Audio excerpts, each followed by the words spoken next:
Hello and welcome guys, this is Vandit from Symple Reviews. I thought I'd start a new segment where I can basically give a few simple tips which might better our use of technology, be it computers, phones or tablets.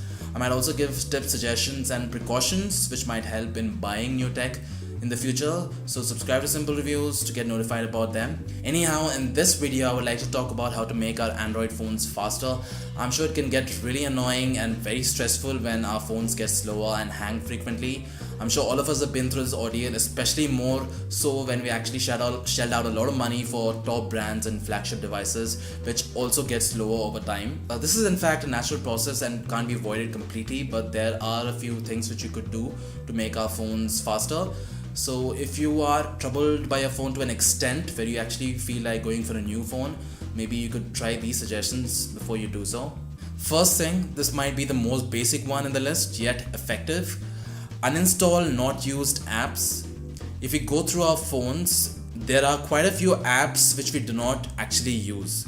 We might have installed them with the purpose of using them, but now we don't, either because the purpose is solved or because the app is no longer useful, like games which you have finished playing, old outdated apps, etc. So cleaning up the storage certainly does help in making our phones faster. To check out and delete the apps, go to settings, then go to apps, which is usually under device. Here is a complete list of apps on your phone. In some phones you might have to swipe over to all tab section to get this list. Here you can browse through all the apps you have on your phone and uninstall the ones you have not been using. Second one, make sure that your phone is up to date with the latest software updates.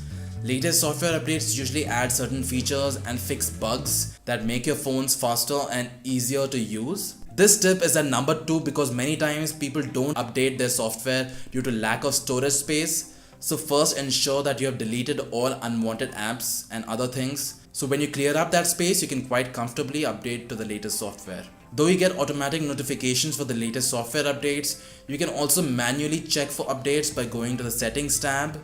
Then go to about device, which is usually under system. Now check for the keyword software update and check if you have any updates. Number 3, one of the main reasons a phone hangs is due to too many things on the phone. That is why it is advised to keep your phone clean. Besides apps, videos and images, you can also clear cache data of an app. So generally, whatever apps you use, cache data for that app is stored to help load that app faster. So you might think how this is bad. So for several apps that you do not use very frequently, also have this cache data from the time when you used it. So if we count cache data from all the apps which we rarely use, it adds up to quite a bit. I have saved several hundred MB of storage clearing cache. To clear cache, though this varies from phone to phone, but it should more or less be the same. Go to settings, then apps, then select the app you want. Some phones like Samsung have the clear cache option right here. In my LG G5 I have one more step. I have to go to storage and here I have the clear cache option.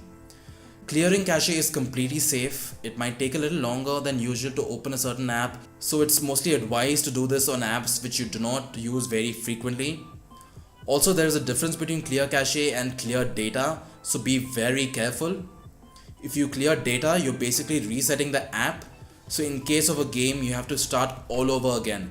Or maybe if you're using an app, say Google Fit, it wipes away all the data. So you're basically resetting the whole app. So you can go ahead and clear the cache for an app, but if you want to reset the app, you can clear the data.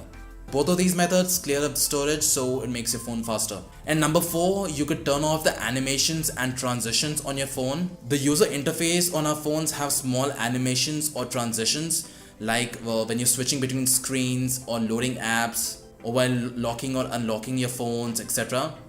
These animations eat up quite a bit of RAM, so you can turn them off for faster performance. So this is a little more complex than any of the other steps, but it is very effective.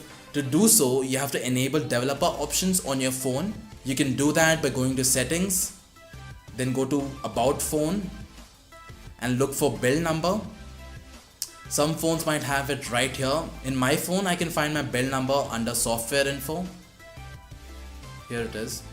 Now tap the build number 7 times to enable developer options. Once you enable developer options, go back to settings And in the same tab as About Phone, you get a new tab called Developer Options. Go down where you can find Window Animation Scale, and here you can either tone it down to 0.5x if you want a little bit of animation, or you can also completely turn it off for better results. You can do the same with Transition Animation Scale as well. If you don't like it, you can anyhow change back to the values as they were before, so no harm done. Again, this is completely safe and will not harm your phone, and you can turn off the developer options anytime. To turn off developer options, simply click on the top here where it says developer options and turn it off. Number 5, this is something as a last resort. Don't do this until you've exhausted all the above options. If you perform a factory reset, your entire phone is reset. It goes back to how it was when it was new. All your data is deleted. So before you do this, back up everything important on the phone. That said, since everything is deleted, even the unwanted trash files, apps, etc. are deleted, it clears up your phone and makes it as good as new. So this would be the most effective method on the list. To do a factory reset, go to Settings, go to Backup and Reset, then go to Factory Reset and click Reset Phone. This might take a few minutes to get done, but then your phone will be as good as new. So that was all, guys. If you enjoyed watching the video, hit the thumbs up button. If you have any questions, I'll be happy to answer them. You can tweet me at Symple Reviews. You can also comment below and let me and others know if there are any other tips which you would like to share with us. And don't forget to subscribe to Symple Reviews to get instant access to my latest videos. And I'll see you guys next time.